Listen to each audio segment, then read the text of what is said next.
के आधार पर हमने उन्हें इसी निराकार तक की आशा लगाई। अब हमें पता चला ये तो काल की फांस थी, काल का जाल था। हे भगवान,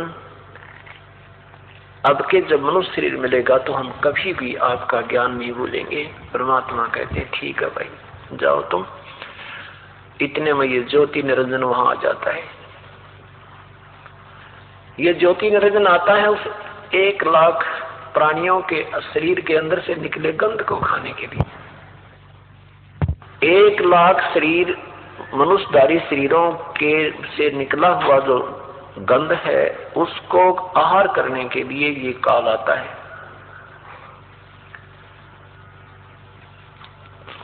आप विचार कीजिए, मनुष्य का आहार सीधा सा है, रोटी सब्जी, फल फ्रूट, दूध लस्सी दही पानी आदि का प्रयोग करें, लेकिन यहां तक सीमित नहीं रहता। मनुष्य जीवन में इसको चटपटे आहार चाहिए और कड़वे कड़वे व्यसन, शराब, तम्बाकू। बता, इस तम्बाकू को पहली बार कोई पीने लगे ना, बीड़ी बैड़ी को पी के पिला के देखना किसी बालक को, इतना आख्या में पानी छीकम छींक खांसी उठे, इतना इतना गंदा है ये। लेकिन जबरदस्ती ठोक ठोक के इसको हम ऐसा आदी बना लिया। ये करवाता कौन है? ये काल करवाता है। क्योंकि जितना गंध इस स्थूल शरीर के माध्यम से सूक्ष्म शरीर तक ये पहुंचाएगा, उतना ही इसका टेस्ट बढ़िया बनेगा। अब मनुष्य ये फल आहार छोड़ के और ये मांस खाना शुरू कर दिया। मछली, भैंस, भेड़, बकरी, गधे, जोते के में ठा जाओ, गायें, सुअर, ये खाएं। तो परमात्मा कहते हैं ये तुम्हारा जीव के बस की बात नहीं है, इस काल ने करवाना ही ऐसा है। परमात्मा कहते हैं देख कितना सुंदर आहार, दूध दही घी काजू किस्म सेब संतरे, कितने अच्छे फल हैं, रोटी खाओ, लेकिन ये गंध क्यों खाओ? नहीं, उसको छोड़ के उसको पहले सिलेक्ट करेगा। उस गंध को पहले सिलेक्ट करता है ये मन, क्योंकि मन ये काल है और ये ही चटपटापन चाहता है, ये बकवास चाहता है सारे। तो इन सब टेस्टों का, इन सब आनंद लिए हुए का अंश सूक्ष्म शरीर के अंदर समावेश हो जाता है। फिर उसको निकालने का तरीका इसने बहुत बढ़िया बना रखा। और वहां ये जब खाने के लिए उस गंध को आया, सामने परमेश्वर को जोग जीत रूप में खड़ा देखकर एकदम बौखला गया। क्योंकि परमेश्वर ने अपने पुत्र जोगजीत अर्थात योग संतान भी उसी को कहते हैं, उसी रूप में आकर के इस काल को सतलोक से निष्कासित किया था 21 ब्रह्मांडों समेत। अब वो प्रतिशोध इस ज्योति निरंजन ब्रह्म ने लेना चाहा। के आधार पर हमने उन्हें इसी निराकार तक की आशा लगाई। अब हमें पता चला ये तो काल की फांस थी, काल का जाल था। हे भगवान, अब के जब मनुष्य शरीर मिलेगा तो हम कभी भी आपका ज्ञान नहीं भूलेंगे। परमात्मा कहते हैं ठीक है भाई, जाओ तुम। इतने में ये ज्योति निरंजन वहां आ जाता है। ये ज्योति निरंजन आता है उस 1 लाख प्राणियों के शरीर के अंदर से निकले गंध को खाने के लिए। 1 लाख शरीर, मनुष्यधारी शरीरों के से निकला हुआ जो गंध है, उसको आहार करने के लिए ये काल आता है।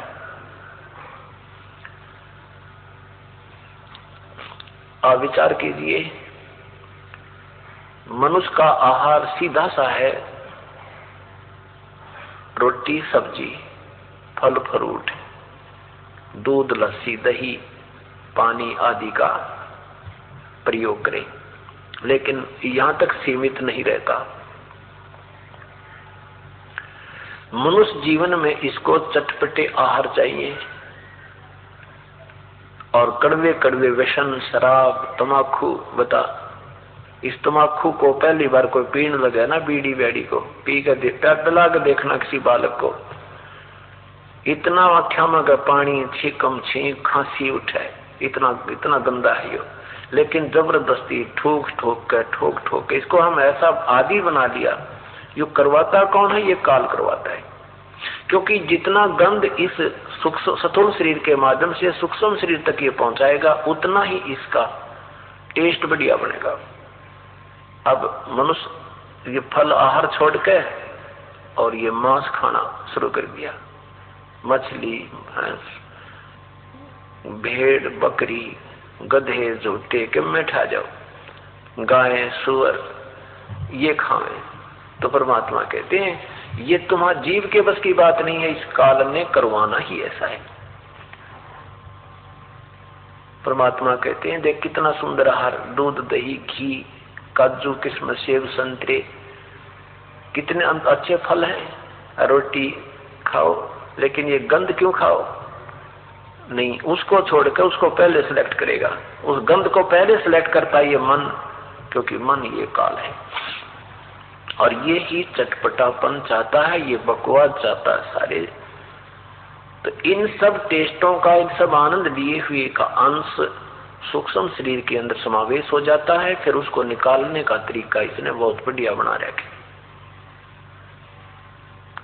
और वहां ये जब खाने के लिए उस गंध को आया, सामने परमेश्वर को जोगजीत रूप में खड़ा देखकर एकदम बौखला गया। क्योंकि परमेश्वर ने अपने पुत्र जोगजीत अर्थात योग संतान भी उसी को कहते हैं, उसी रूप में आकर के इस काल को सतलोक से निष्कासित किया था 21 ब्रह्मांडों समेत। अब वो प्रतिशोध इस ज्योति निरंजन ब्रह्म ने लेना चाहा। पूरब मेरा वास्तविक नाम है, उसी नाम से मैं आता हूं।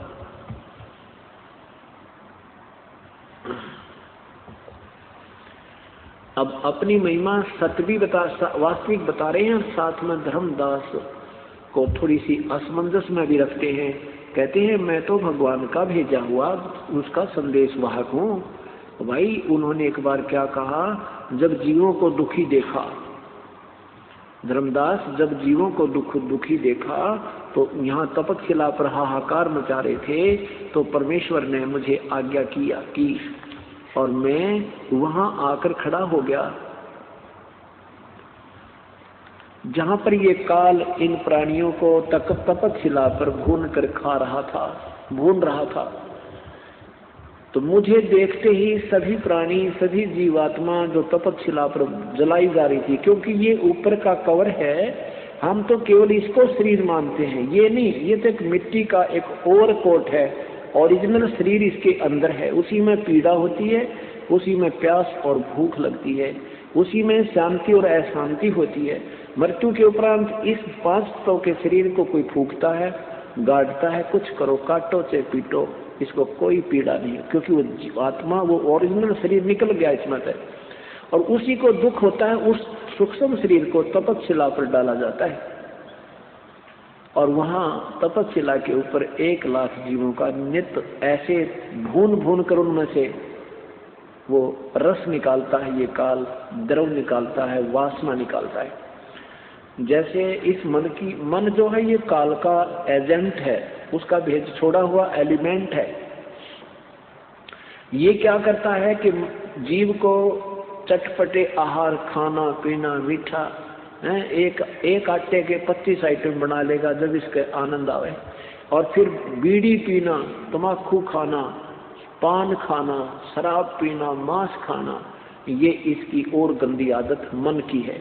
और ये ज्यादा स्वाद इसलिए करवाता है कि फिर इस सूक्ष्म शरीर में वो वासना ज्यादा मिल जाती है और फिर उसका अंश निकलता है तपकशिला पर, इसमें घना आनंद आता है। जो ज्यादा विकार करते हैं उनको खाता है तो इसको ज्यादा आनंद आता है। इसलिए बुराई जीव से करवाता है। देखो बिना कोई ट्रेनिंग दिए ही बीड़ी पीने लग जा, सुल्फा पीने लग जा, चरस पीने लग जा, हुक्का पाड़े जमा दिन रात लगे रहे। हमने देखा करते हमारे बुजुर्ग 5-5 मिनट में हुक्का भर रहे, 1 घंटा गुरुड़ करते रहते।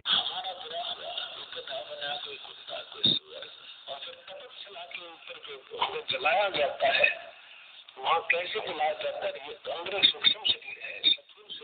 सूत्र है। इसके माध्यम से हम जो भी आहार करते हैं, आप देखो महापुरुषों ने कितना ज्ञान दिया है कि शराब मत पियो, मांस मत खाओ, सुल्फा भांग मिट्टी मत खाओ, बुराई मत करो।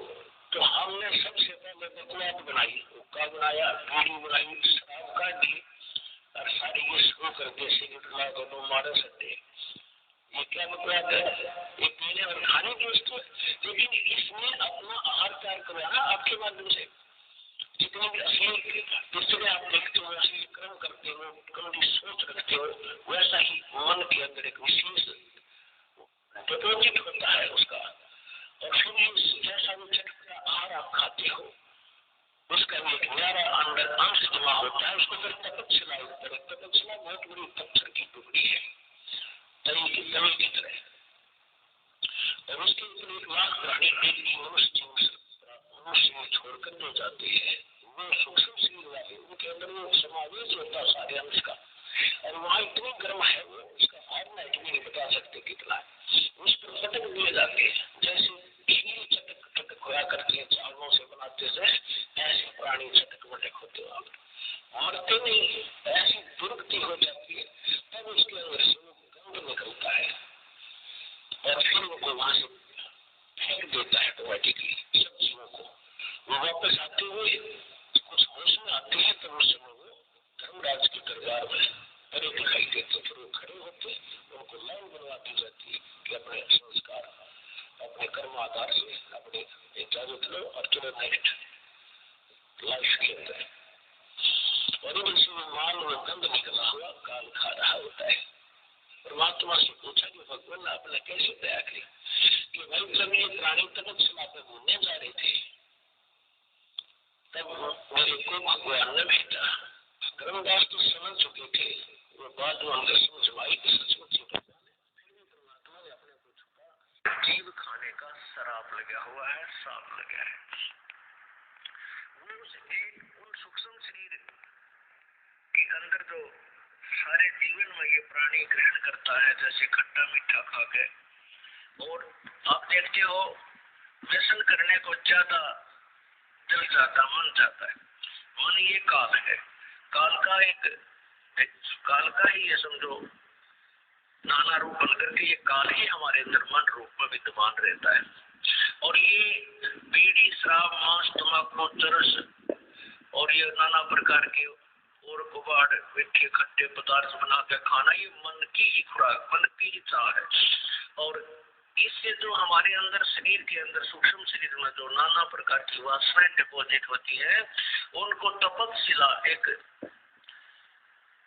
बहुत गर्म टुकड़ी है पत्थर की, बहुत अच्छी बनाई हुई है और वो शब्द प्रज्वलित रहती है, गर्म रहती है, बहुत हॉट होती है। उसके ऊपर 1 लाख प्राणियों को डाल देता है। तो यहाँ से स्थूल शरीर को छोड़कर चले जाते हैं, जिसको हम कहते हैं वो मर गया। और वहां फिर वो उस तपस्या के ऊपर ऐसे घूमते हैं, ऐसे चटक मटक होते हैं जैसे बुगड़े बुझाकर शील घूमते हैं। ऐसे वो प्राणी वहां उछल उछल के गिरते हैं, फिर ऊपर फिर गिरते हैं, फिर उछल पुछल के पूरा गंग निकाल देता है। फिर ये अचेत हो जाते हैं प्राणी उस पीड़ा के कारण। उस समय के उपरांत उसका सीमित समय है, उसके बाद वो वहां से ऊपर आकाश में उड़ा दिए जाते हैं। रास्ते में ये फिर कुछ होश में आ जाते हैं और फिर धर्मराज के पास जाकर के अपने भविष्य के बारे में जानकारी प्राप्त करते हैं कि अब मुझे कहाँ जाना है, गधा बनना है, कुत्ता बनना है, सूर बनना है, या कहीं मनुष्य का शरीर भी अभी शेष रहता है। तो ये कहते हैं इस काल ने एक सुनियोजित जाल बना रखा है, जिसको पूर्ण परमात्मा कबीर बंदी छोड़ने आके समझाया है। क्या बताते हैं?